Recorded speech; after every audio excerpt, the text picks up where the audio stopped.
Alors, si vous mettez le curseur texte à côté de l'image, vous cliquez, vous avez le curseur qui clignote. Il est super géant, mais il est bien collé à l'image. C'est limite si on le voit clignoter, en fait. Hein. Là, vous êtes dans le paragraphe qui sert de support à l'image, puisqu'il y a une balise de paragraphe là, à chaque fois. Elle est bien sur un paragraphe. Et s'il me prend l'envie d'aller modifier le texte ici, par exemple, je vais copier ça. Voilà. Je vais mettre une virgule, je vais coller. Ça va forcément abaisser l'image et toutes les autres. Voilà.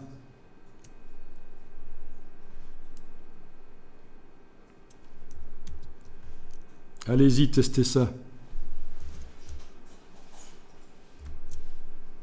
Vous sélectionnez ça, par exemple, à partir du mot qui, jusque-là, copier, on met le curseur là, virgule, on colle, et voilà. Et vous devriez avoir la même chose que moi, vous avez la deuxième colonne qui commence par un mot, le dernier mot du paragraphe du bas de la colonne de gauche.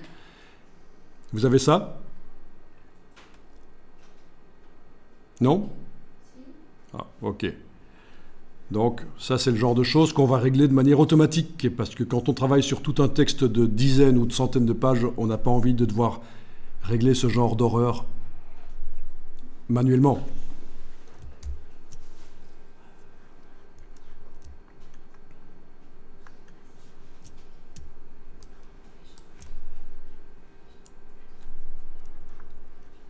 Alors, quand on a le curseur qui clignote sur le côté de l'image, là, dans la palette des styles de paragraphe, vous voyez que le paragraphe qui sert de support aux images, il a son propre style de paragraphe. Image ancrée dans body text. Dans body text, le texte principal, je vous ai mis ici les différents termes pour désigner le texte principal dans un document. Corps du texte, en anglais body text, texte de labeur, texte principal, c'est la même chose en fait. Bien, on va aller chercher des images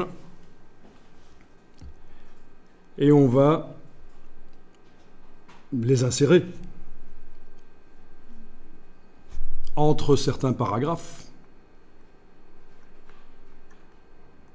Enfin, on va en insérer une, on va aller en télécharger 3 et on va en insérer une, comme ça vous revoyez le processus d'insertion d'une image dans le flux du texte.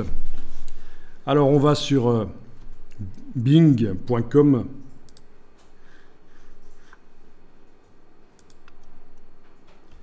Donc là, j'ai tapé dans Bing le mot dog.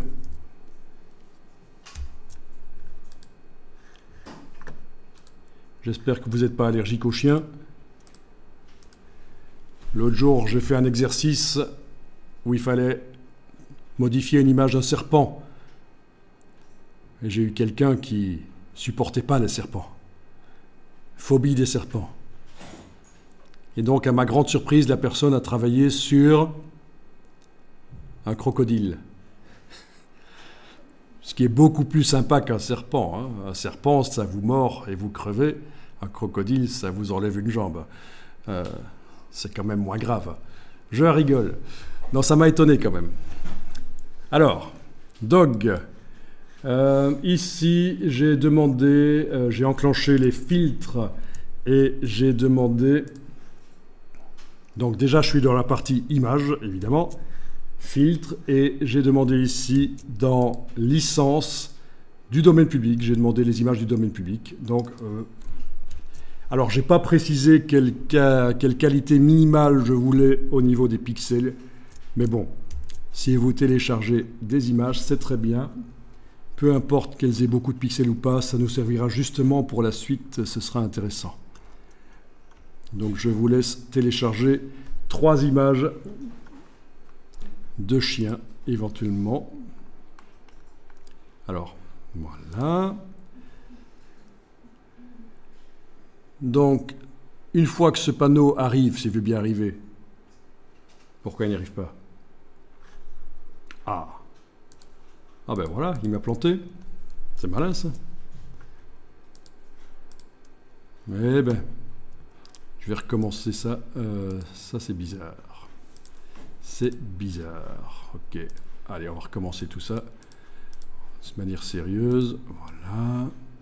Voilà, filtre, licence, domaine public. Voilà. Donc, voilà. Ok, ça marche là. J'avais juste un onglet qui était mort.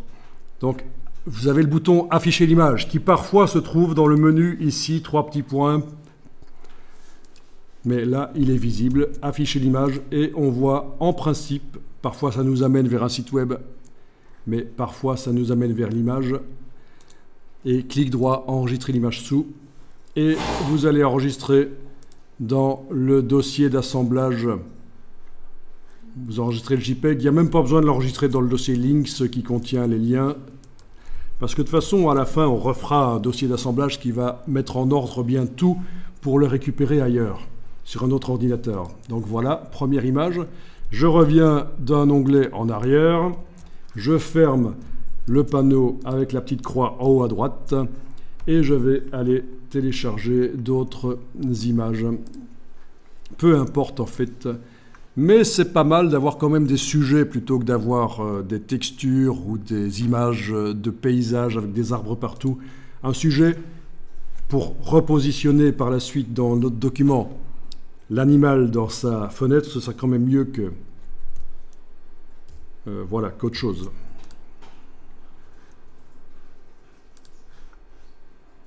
Alors, si le format est du WebP, il faudra le passer dans Photoshop pour le transformer dans un format compréhensible par InDesign, parce qu'en fait, InDesign ne comprend pas le WebP, qui est un format spécial pour les appareils mobiles.